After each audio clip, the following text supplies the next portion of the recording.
Welcome back. If you've just joined us, you're watching Channels Beam, and our focus today on the program is still the insurgency in the country, and especially the declaration of a caliphate by Boko Haram in Goza local government of Borno State, northeast Nigeria. I'm now joined by Brima Mohammed. Brima, thanks for coming on the program. Thank you very much. What can you tell us? Sad situation, I must say. Very sad situation. Firstly, I'd like to generally talk about what the caliphate, setting up a caliphate actually means. Boko Haram declaring a caliphate in Goza basically means they want to run Goza under an Islamic caliph or a leader. Now, my personal opinion is we should totally not pay serious attention to this new demand of Boko Haram. It's not, they obviously are taking a trend from ISIS. That's the ISIS militants in Iraq who came out recently with the same program or agenda to run a caliphate, to make Iraq a caliph under an Islamic state under the caliphate. We know that Boko Haram do not have an agenda. They do not have an agenda at all. They are just rascals, and they're just here to disrupt the northern region in its entirety.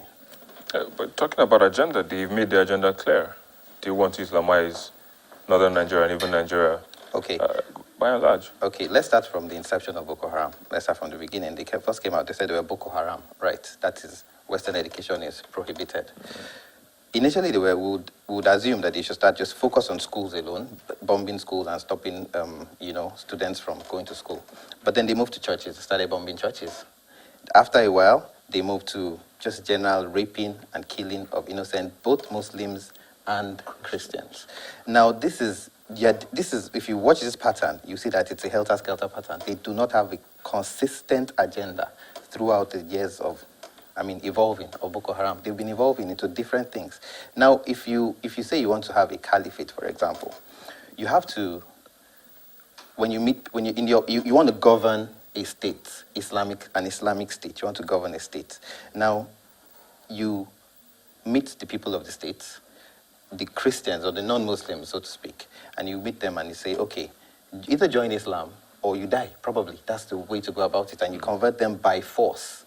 And then the infrastructures in the states, the things since it's the state you want to govern as a caliphate, you need the houses. You don't burn houses, destroy schools, destroy property, public property, and you say your ultimate agenda is to have a caliphate where you can govern, when you're actually displacing the farmers of the land.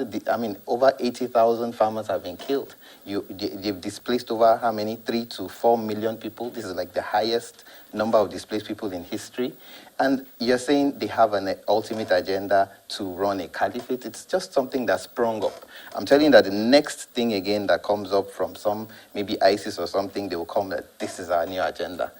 Boko Haram do not have any agenda. They are there to terrorize and cause mayhem in the northeastern parts.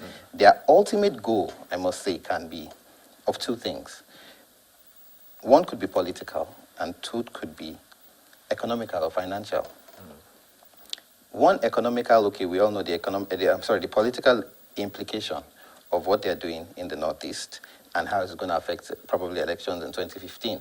So this could be the agenda of a Boko Haram sponsor, if they are Boko Haram sponsors, which is commonly rumored, what's going on now in the news. But aside the political gain that's scattering, the 2015 election agenda, we can also look at the economic gain, which is a gain I think some people, or probably by and large, we're not looking at. All global conflicts. Okay. Yeah, 80% of them, or a large percent of them, is a battle over land. Let's look at Niger Delta militancy, for example. When Niger Delta militancy was going on, it was about the oil in the Niger Delta. That was what they were fighting for. That was what they wanted control over. Israel and Palestine, it's about the land. It's about the land in Gaza, probably acquiring more area land for your country.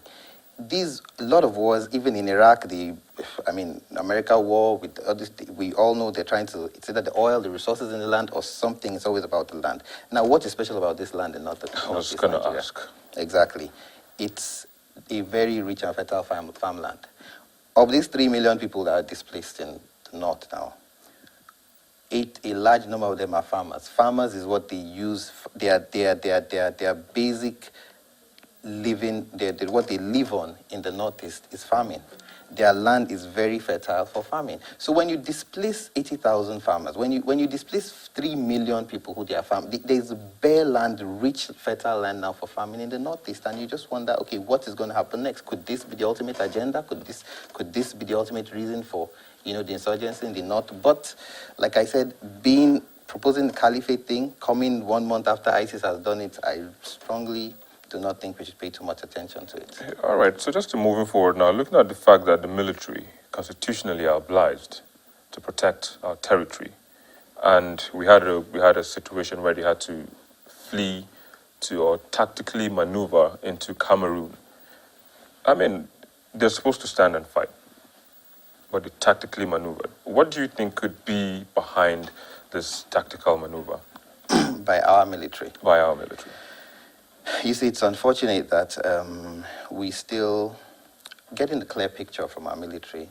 Yeah, in as much as we can see the spokesperson or the military, heads of chief coming out to talk about more openly now about what's happening and their reasons for doing certain things. The picture is still not clear, I must say, to the masses generally, because. For example, sorry to divert a bit, but we're talking about Goza now. We're hearing that military wanted to recapture Goza from Boko Haram, but they're actually going against the orders of those above and saying they are not well equipped to recapture Goza from the insurgents, from the terrorists. So at that, there's a standstill there. So in fighting Boko Haram, if we're not sure what is happening, even when these places were captured by Boko Haram, initially we heard from the military that it was not so. Initially we heard from them that there were rumors. They were hoisting flags everywhere. We were receiving the reports, we were reading it on the news, and we heard that it's not so. Eventually, recently, we now heard the military now admits that, okay, yes, these places have been captured, and we are going to recapture it from them. So when you have a sketchy scenario, you cannot really, it's not going to be advisable to coin out your own, thought or opinion on why this is happening like this. There's certainly some things underneath that we are not seeing, that we cannot use to base our judgment on the situation. Ahmed Verma, thanks for coming on the program this afternoon and sharing your thoughts with Thank us. you, sir. That's where we are. We're going to take a quick break, and when we return, we do see your comments streaming through our social media platforms. That's Google+, Facebook, as well as Twitter. We'll take a look at some of them and then review the 5 most viewed videos on our YouTube channel in the past week. We'll be right back after this. Don't go away. Welcome back. To relive these moments again, you can visit our website. It's channelstv.com, or YouTube channel. It's youtube.com/channelsweb. We take another break and then look at some of the comments you sent in from home. If you want to know what's trending or you miss your favorite live shows, you can watch it all on our YouTube channel. Simply log on to www.youtube.com/channelsweb. Scroll down to your favorite program and click play. You can also view all uploaded videos by clicking on View All. Don't forget to subscribe and get the latest videos. If they are interesting, like them and be heard. Get connected with the channel's television YouTube page. The news at your fingertips.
This woman seeking justice after a brutal encounter with the police is the 5th most viewed video in the past week.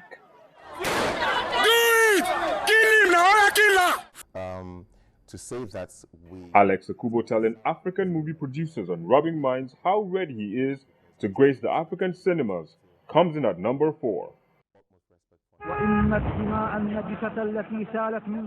While at number 3, the declaration of Goza as an Islamic Caliphate also got high views in the past week. 60% of the spread is true during burial. 60% of the spread is during burials. Coming in at number 2 is President Jonathan's name calling of a Liberian American who brought the deadly Ebola virus disease.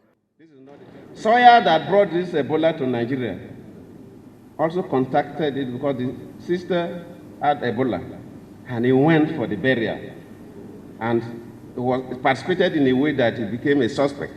And the country asked him not to leave the country, let them observe him. But the crazy man decided to smuggle himself out, and that is now we are suffering. I am in pari materia, or if you like, I'm in perfect simulacrum with the former head of state. And at number 1 is the pass mark given to the federal government by the sesquippedalianist Patrick Obahiagbon. Well, those were some of the videos you watched the most in the past week. Patrick Obahiagbon, however, forgot to tell Nigerians to wash their hands always. Military force alone is not sufficient to overcome violent religious extremism. We need to develop and propagate counter-narratives against the ideology that breeds such extremism. As experience has shown in Rwanda, Bosnia, Somalia, and with ISIS fighters in Iraq, situation like ours can degenerate very rapidly. But lives can be saved if the international community acts decisively and timely. Nigeria needs urgent help with training, intelligence gathering, and reconnaissance. This is where we draw the curtains on today's edition of the program. Thanks for watching, and do remember it continues online. Just follow the social media addresses showing on your screen. I am Victor Matthias.